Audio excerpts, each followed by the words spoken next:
अस्सलाम वालेकुम वरहमतुल्लाहि वबरकातुहू। आज हम बात करेंगे अटैचमेंट स्टाइल्स के बारे में। अटैचमेंट स्टाइल्स क्या हैं? बेसिकली ये 4 मुख्तलिफ तरीके हैं, मुख्तलिफ स्टाइल्स हैं जो बेसिस होते हैं जिनकी वजह से हम लोगों के साथ किस तरह बिहेव करते हैं, किस तरह इंटरेक्ट करते हैं, किस तरह पेरेंट्स बच्चों को पालते हैं और किस तरह वो बच्चे फिर आगे दुनिया में लोगों से इंटरेक्ट करते हैं। अच्छा, अब अटैचमेंट स्टाइल 4 किस्म के हैं। सबसे पहले तो सिक्योर अटैचमेंट स्टाइल है, जो होना चाहिए हर बच्चे को, ऐसा ही अटैचमेंट स्टाइल मिलना चाहिए। लोगों को एक दूसरे के साथ सिक्योर अटैचमेंट के साथ रहना चाहिए। इसमें सबसे मेन चीज़ ये है कि कोई जेलसी, कोई इनसिक्योरिटी नहीं होती है। इंसान को अपने इमोशंस को मैनेज करना आता है। जब वो बच्चा छोटा होता है तो उसके माँ बाप उसको रीअश्योरेंस देते हैं, एक हेल्थी वे में उससे बातचीत करते हैं, कम्युनिकेट करते हैं, उसको एक हेल्थी वे में प्यार और नर्चरिंग एनवायरनमेंट दी जाती है। ये तो आइडियल अटैचमेंट स्टाइल है और होना यही चाहिए। लेकिन बदकिस्मती से फिर 3 और किस्म के भी अटैचमेंट स्टाइल हैं जो मुख्तलिफ वजहों में की वजह से हमारी शख्सियात में आ जाते हैं। एक है एंग्शियस अटैचमेंट स्टाइल। अच्छा, ये वो माइंड जो अक्सर कहती हैं मेरे साथ ये बच्चा चिपका ही रहता है, हर वक्त क्लिंगी हुआ होता है और ये मुझे छोड़ता नहीं है। अच्छा, ये वो बच्चे हैं जो हमेशा माँ बाप से रीअश्योरेंस मांगेंगे। ये जब बड़े हो जाएंगे तो ये बहुत ज़्यादा जेलस भी हो सकते हैं रिश्तों में, क्योंकि इनको हर वक्त इनसिक्योरिटी पड़ी रहती है। ऑल्सो इनके अंदर जो सबसे मेन चीज़ ये होती है कि ये रिश्तों को सफोकेट कर देती हैं, ये रिश्तों के साथ चिपके रहते हैं हर वक्त, उनको ब्रीथिंग स्पेस नहीं देते। तो ये एंग्शियस अटैचमेंट स्टाइल है। अच्छा, ये क्यों होता है? क्योंकि जब यंग एज में एक बच्चे को वो प्यार नहीं मिलता, या फिर ये है कि बच्चे को बहुत ज़्यादा प्यार आप दे रहे हैं, दोनों सूरतों में बहुत ही ज़्यादा कटल किया हुआ है, उसको बहुत ही कॉटन वूल में रखा हुआ है और उसको दुनिया का पता ही नहीं, तो फिर वो आपके साथ ही चिपक जाएगा। तो ये वो अटैचमेंट स्टाइल है, एंग्शियस अटैचमेंट स्टाइल। इसके अंदर जो बच्चे बड़े होते हैं उनमें एंग्जाइटी एक नॉर्मल कॉमन फैक्टर है। अच्छा, उसके बाद में है अवॉइडेंट अटैचमेंट स्टाइल। ये वो लोग हैं जो बहुत ज़्यादा सेल्फ रिलायंट होते हैं और वो कहते हैं कि जो हम अपने ऊपर ही डिपेंड करेंगे, हम किसी और के ऊपर डिपेंड नहीं करेंगे। इनके माँ बाप अगर छोटे हैं, चले भी जाएं तो इनको फ़र्क नहीं पड़ता, क्योंकि ये अपने इमोशंस को बिल्कुल शट डाउन कर लेते हैं और ये लोगों के साथ अपने तकलीफ़ें, अपने इमोशंस का इजहार नहीं करते। तो ये अवॉइड करते हैं हर चीज़ को और ये पीछे रहते हैं। और ये जब फिर बड़े होते हैं तो ऑफकोर्स इनके लिए रिलेशनशिप्स रखना इसलिए मुश्किल होती है क्योंकि इनको हेल्थी रिलेशनशिप्स रखना नहीं आती हैं और ये रिश्तों को क्लोजली उतना टाइम नहीं दे पाते।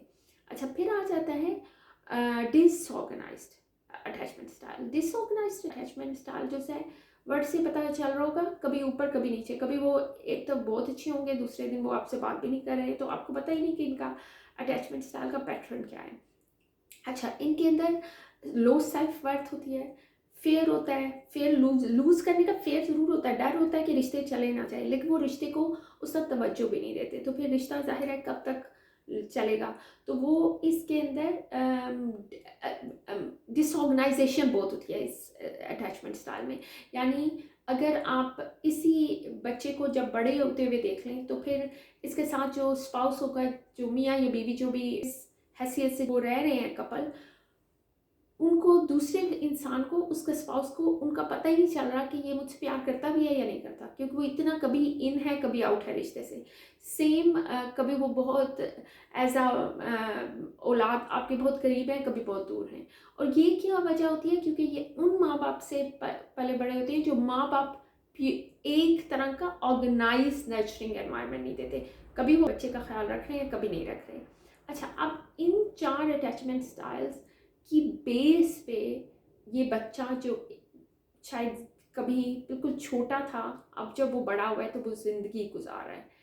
तो हमें अगर अपने बच्चों को हेल्थी और सिक्योर अटैचमेंट स्टाइल देना है, जो जैसे मैंने कहा आइडियली जो होना चाहिए हर बच्चे का, तो फिर आज से हमें अपने बच्चों को भी वही अटैचमेंट स्टाइल देना पड़ेगा। क्योंकि अगर हम उनसे एक्सपेक्ट कर रहे हैं कि वो बड़े होके सिक्योर अटैचमेंट लोगों को दें, तो फिर हमें भी वही देना पड़ेगा, हमें नर्चरिंग एनवायरनमेंट देनी पड़ेगी।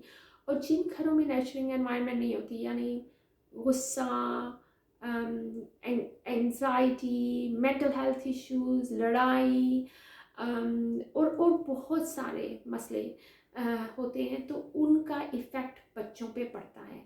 अच्छा, अक्सर लोग जब मेरे पास आते हैं तो वो कहते हैं कि हमारे बच्चों को तो पता ही नहीं, क्योंकि हमारे बच्चे वो छोटे थे जब ये सब कुछ हुआ। और मैं सिर्फ सोचती हूँ कि एक्चुअली साइंस ये कहती है कि जो फीटस है, जो अभी पैदा भी नहीं हुआ, वो मदर वूम में भी वो सब फीलिंग्स फील कर रहा होता है कि माँ एंग्जाइटी का शिकार है, माँ डिप्रेशन का शिकार है, माँ अपसेट है, माँ एंग्री है। माँ के साथ अगर कोई और बदतमीज़ी कर रहा है तो माँ जो फीलिंग फील कर रही है वो सारा कुछ। तो ये नहीं मुमकिन कि एक बच्चा, चाहे वो छोटा था, या अक्सर माँ बाप आते हैं वो कहते हैं हम लोग लड़ रहे थे तो बच्चा तो ऊपर सो रहा था। और मैं अक्सर इस बात पर भी हंसती हूँ कि ये ऐसा मुमकिन है, क्योंकि अल्लाह ने इंसान को एनिमल इंस्टिंक्ट दी है। वो एनिमल इंस्टिंक्ट बच्चों में ज़्यादा होती है। एनिमल इंस्टिंक्ट क्या है कि जैसे कि मैं अगर किसी के करीब, बहुत करीब जाके उसको हाथ से फ्लिक करूं तो एक जो हम हिल जाते हैं, वो अल्लाह ने हम सबको दिया है। एक इंसान का ओरा है, और वो जो ओरा है वो एनिमल इंस्टिंक्ट हम बच्चों में, हमारे बच्चों में ज़्यादा होती है।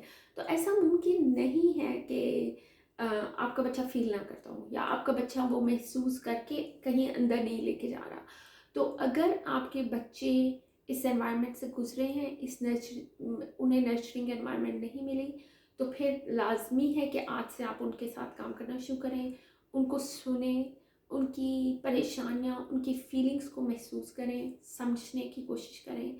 और ये ना कहें कि ये तो सब घरों में होता है, ये प्लीज़। क्योंकि जब हम ये कहते थे तो हम ऑलमोस्ट बच्चे को शट डाउन कर देते हैं, या हम ये कहते हैं कि तुम ये महसूस ही क्यों कर रहे हो, जो गलत है, जो सही नहीं है। अगर वॉर जोन में एक बच्चा तकलीफ़ में है तो दूसरा बच्चा क्या तकलीफ़ में नहीं हो सकता? सब हो सकते हैं।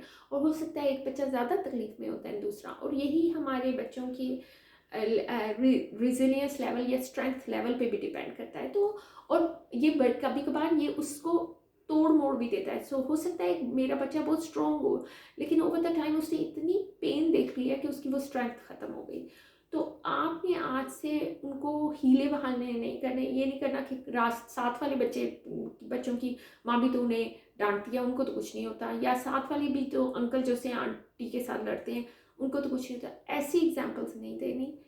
अगर आपके बच्चे इन सारे सिक्योर अटैचमेंट स्टाइल के अलावा किसी भी और अटैचमेंट स्टाइल से गुजर रहे हैं, तो फिर आपको थेरेप्यूटिक पेरेंटिंग देना शुरू करनी है।